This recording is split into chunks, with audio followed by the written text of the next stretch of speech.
at 5:30. Good evening. I'm Denise Jefferson. Thanks so much for joining us. We hope you've had a wonderful Labor Day. Dee Griffin is off tonight. Thanks for sticking around for WJBF News Channel 6 at 5:30. As always, coverage you can count on begins with your local headlines here at the bottom of the hour. People aged 12 and older will soon be able to get a new booster shot targeting the BA4 and BA5 Omicron subvariants of COVID-19. Local doctors say they encourage people to get those boosters, and they will help prevent another surge of cases this fall.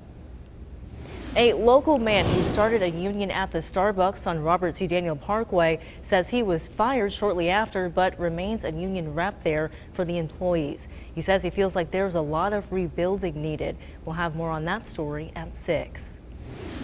Camping is a big business in this area, and glamping is becoming even more popular. Wildwood Park in Columbia County has 6 glamping tents that include many of the creature comforts of being at home. The manager says since they opened a year and a half ago, they've seen an increase in the number of glampers. All right, and coverage you can count on begins tonight with a federal judge in Florida granting former President Donald Trump's legal team a special master to oversee the review of documents seized by the FBI during the raid at Mar-a-Lago. Im Nguyen has the latest on the ruling and the Justice Department's response.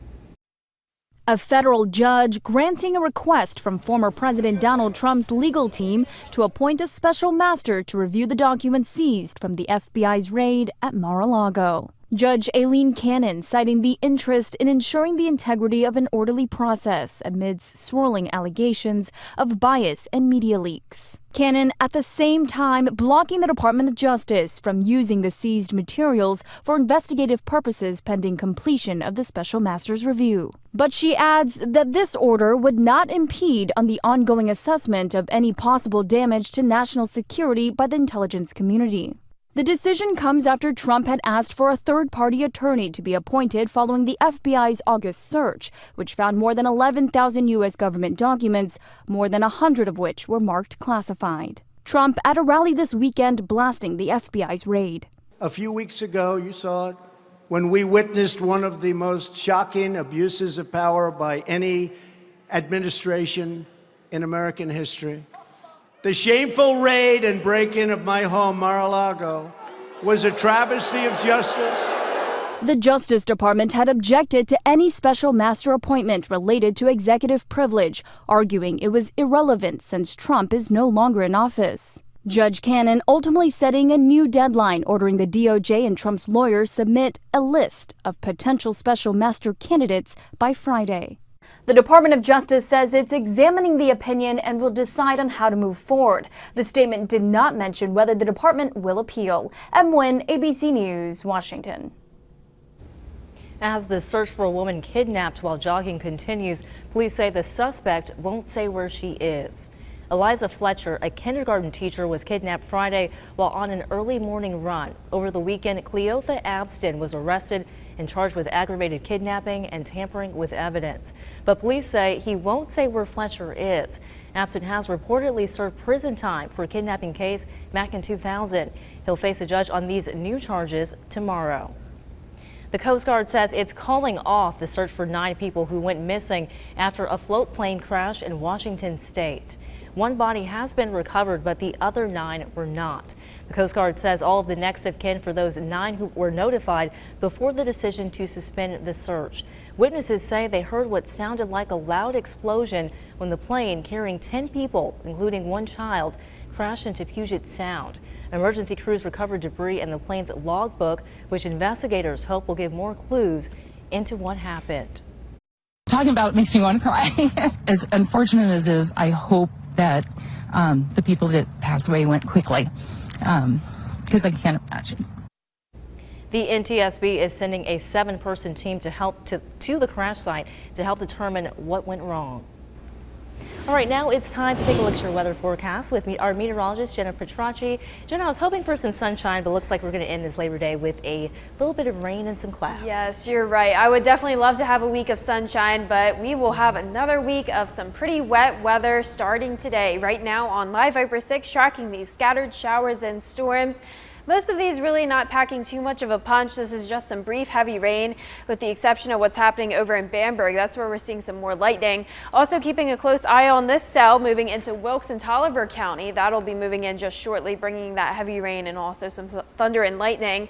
Right now, right along the intersection of I-20 and 520 in Aiken County, we are seeing that very heavy rain. This will be moving very quickly though, now over Barclay Estates. This is just to the east of, or just to the west, that is, of downtown Aiken, but that'll be moving into that direction shortly. Also, as I mentioned, Bamberg County, right along Denmark, Springtown, and right now over into downtown Bamberg as well. That's where we're seeing another heavy cell. On our Skyview Network cam, Terry Lambert Hyundai Skyview cam, we're seeing the cloud cover, and as I mentioned, some rain is about to move into downtown Aiken. 88 in Augusta, 81 in Barnwell. Aiken, you're at 86. So a mix of low to upper 80s across the area. Some spots at that 90-degree mark, such as Waynesboro. The heat index is making it feel like we're in the mid 90s and even 100 degrees in Waynesboro.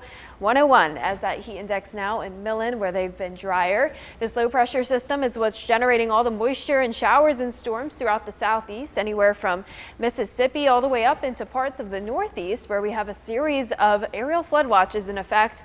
Fortunately for us, we are excluded from this. We haven't had much widespread heavy rain, but we'll continue to see those on and off showers and storms within the next few hours. Seasonable temperatures for tomorrow and Wednesday, but then as we go into the end of the week, those rain chances are picking up. More clouds in the area, and that'll keep temperatures below average. So stay with us for all those details, but back to you. All right, thanks, Jenna. Canadian police are searching for 2 suspects accused of stabbing 10 people to death over the weekend. At least 15 others were injured. The stabbings happened in several locations on the James Smith Cree Nation in a village northwest of Saskatoon. Police say some of the victims appear to be targeted, but others appear to be victims of random attacks. Here is a picture of the 2 men wanted in those stabbings. Damian Sanderson on the left and Miles Sanderson are the suspects in that case. The search for the 2 men is ongoing. Ukrainian President Vladimir Zelensky is accusing Russian forces of using Europe's largest nuclear power plant as a weapon. This coming in an exclusive interview with ABC's David Muir. Im Wen has the latest on the war in Ukraine. Growing fears of a potential disaster at Europe's largest nuclear power plant in Zaporizhia. In an exclusive interview with ABC's David Muir, Ukrainian President Volodymyr Zelensky accusing the Russian military of using the site as a nuclear weapon. You see, they occupied our nuclear station. 6 blocks, the biggest in the Europe. It means 6 Chernobyls. It means the biggest danger in the Europe. The 2 countries have blamed each other for recent shelling around the plant, sparking international concern of a nuclear incident. A team of international inspectors say the plant's power went offline amid fighting this weekend. The lead inspector came out afterward and said, "I'm worried." And he warned the potential loss of power to cool those reactors could lead to a meltdown. You and us are already close to danger because there are military personnel at the Toritary nuclear power station. There shouldn't be any military personnel. Zelensky revealed on Sunday Ukrainian forces had retaken 3 settlements, 2 in Ukraine's south and 1 in the separatist eastern Donetsk region. Muir also asked him about the Ukrainian efforts to liberate the southern port city of Kherson, which Russian forces seized in March. But Zelensky wouldn't elaborate, saying he wanted to preserve the element of surprise. It's a very difficult war, and it's a very difficult task. We will renew our territory. We cannot freeze this conflict now. The team of inspectors that were at the Zaporizhia plant are scheduled to brief the UN Security Council tomorrow. The goal is to prevent a nuclear catastrophe. Im Wen, ABC News, Washington. British Foreign Secretary Liz Truss is poised to become the country's next prime minister. Truss was elected the new leader of the country's Conservative Party. That puts her in line to be confirmed as the new prime minister. She faces immediate pressure to deliver on her promises to tackle the country's cost of living crisis, as well as a possible recession. Queen Elizabeth II is expected to formally announce Truss as Britain's prime minister tomorrow. Speaking of the Queen, Harry and Meghan are back in the UK. A look at what to expect from their visit coming up next in What's Trending.